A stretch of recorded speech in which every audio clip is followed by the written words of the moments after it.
금리 인상이 10월이냐 12월이냐 거기에 따라서 일본 돈 엔화는 어떻게 될 것인가. 기본적으로 팔지 말고 싸차는 게 일반적인 이야기입니다. 자, 일본의 기준금리 그러면 어떻게 될까요? 기본적으로 기준금리를 올리잖아요. 그러면 시중에 있는 엔화를 빨아들인다는 뜻이니까 엔화가 강세가 된다는 뜻입니다. 그러면 원화환율은요. 원화환율은 엔화가 강세가 되면 상대적으로 원화는 약세가 되겠죠. 원화가 약세가 되면 더 적은 원화를 주고 엔화를 사는 게 아니고요. 더 많은 원화를 주고 엔화를 사야 되는 거예요. 그러면 뭐 지금 현재 뭐 915원에 100엔을 산다 이러는데 이게 더 늘어나서 930원에 100엔을 산다 이렇게 될 수도 있다는 뜻입니다. 일단 언제쯤 금리를 인상할 것인가 여기에 모든 관심이 쏠려 있습니다. 당장 현재 일본의 기준금리는 0.25%입니다. 앞으로 일본의 기준금리를 어떻게 할까요? 9월에는 동결을 시켰습니다. 0.25%로. 그러면 10월에는 금리를 어떻게 할까요? 지금 거기에 많은 사람들이 관심을 가지고 있습니다. 일단 외신들을 쭉 살펴보면요. 외신들을 살펴보면 아주 좀 두루뭉실하게 이야기했습니다. 올해 겨울에 추가 금리 인상에 나설 거다 이렇게 이야기합니다. 올해 겨울에 추가 금리 인상이면 10월에 올리든가 12월에 올리든가 그렇다는 이야기가 되는 건가요? 그러면 얼마나 올릴까요? 0.25%를 올린다고 합니다. 주요 외신들의 예측이에요. 그러면 0.25%면 현재 0.25%의 금리에다가 0.25%를 더해서 0.5% 금리가 된다는 뜻인가요? 지금 올해 안에 그렇게 될 가능성 높다고 봅니다. 물론 시장의 예측은요 틀릴 수도 있어요. 외신들의 예측도 틀릴 수도 있고요. 왜냐하면 실질적으로 말입니다. 일본의 기준금리는 10월에 올릴 거라고 예상했거든요. 10월에. 근데 10월에 올리지 않을 수도 있다는 이야기가 나오고요. 게다가 7월에 일본이 0.15%포인트 금리를 올렸는데 사실 시장에서는 예측하지 못한 금리였거든요. 어느 날 갑자기 툭 올라갔어요. 그러니까 엔캐리 자금이 전 세계에서 놀라서 시장에 충격을 굉장히 줬잖아요. 그게 8호 쇼크라는 게 그거거든요. 8호 쇼크라는 게. 일본이 기준금리를 워낙 갑작스럽게 올리니까. 지금은요 갑작스럽게 올릴 것 같지는 않은데 시장의 분위기를 봐서 올리겠지만 어쨌든 올 겨울 안에 금리를 올린다 이렇게 이야기합니다. 그러면 그 올리는 요소 지금 시장에서 보는 거예요. 시장에서. 기본적으로 미국 경제가 연착륙해야 된다. 현재 미국 경제는 9월 고용 지표를 보면 좋지요. 소매 판매 지표도 보면 좋습니다. 그러니까 연착륙 시나리오가 있다는 뜻이에요. 이것은 이제 통과.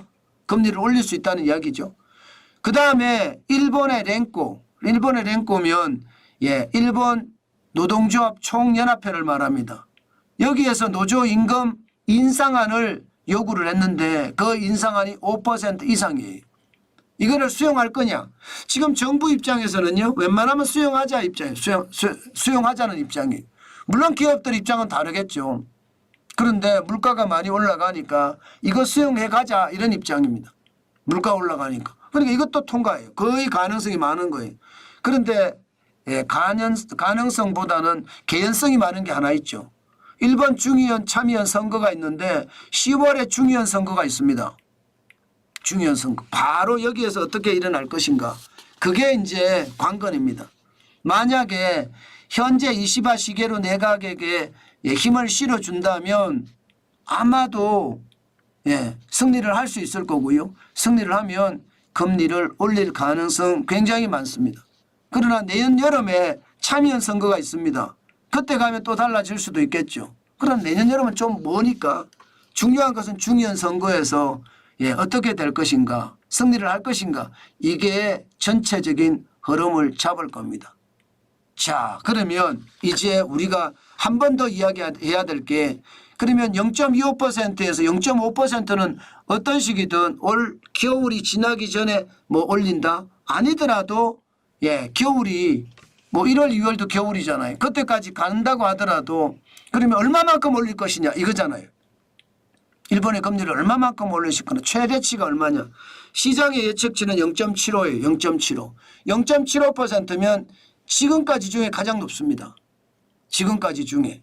2007년 2월에 0.5% 올렸잖아요. 0.5%가 최고로 높은데 0.75%가 될 수 있다는 게 내년 여름이요. 내년 여름까지 가면 0.75%까지도 올릴 수 있다. 이게 시장의 이야기입니다. 시장의 예측이에요. 예, 그렇게 되면 여러분 제가 아무리 생각을 한다고 하더라도 엔화는 점점 금리를 올리면 올릴수록 엔화는 강세가 될 거고 상대적으로 원하는 약세가 될 겁니다. 우리도 금리를 내리겠지만요. 그래도 상대적으로 약세가 될 거예요. 약세가 됐을 때 엔화를 지금 판다? 저는 그래서 팔지 말고 그냥 쌓자는 이야기예요. 지금은 그게 가장 필요한 게 아닐까 저는 그렇게 생각한다는 뜻입니다. 아마 일본의 금리 인상 경로는요. 지금 올해 안에 혹은 내년 7월 안에 이렇게 0.25% 0.25% 올릴 가능성이 있다는 것 한 번 더 시장에 생각을 하고요. 달러를 죄송합니다. 엔화를 가지고 계시다면 지금 현재 말입니다. 여유자금이 있으면 그냥 두는 게 좋다 이렇게 생각합니다. 저도 엔화를 많이 가지고 있는데 여유자금이었으니까 이것을 계속 두고 시장을 쳐다보겠다 그런 생각입니다. 금리를 올리는 만큼 엔화는 강세를 탈 거고 엔화가 강세를 타는 만큼 원화 환율은 더 올라가서 915원 주고 엔화 100엔을 샀다면 나중에는 950원 주고 100엔을 살 수도 있고요. 1000엔 주고 100엔을 살 수도 있습니다. 저는 그것을 감안을 해서 시장에 대응을 해가겠다. 그 말씀 오늘도 강조해서 드리겠습니다.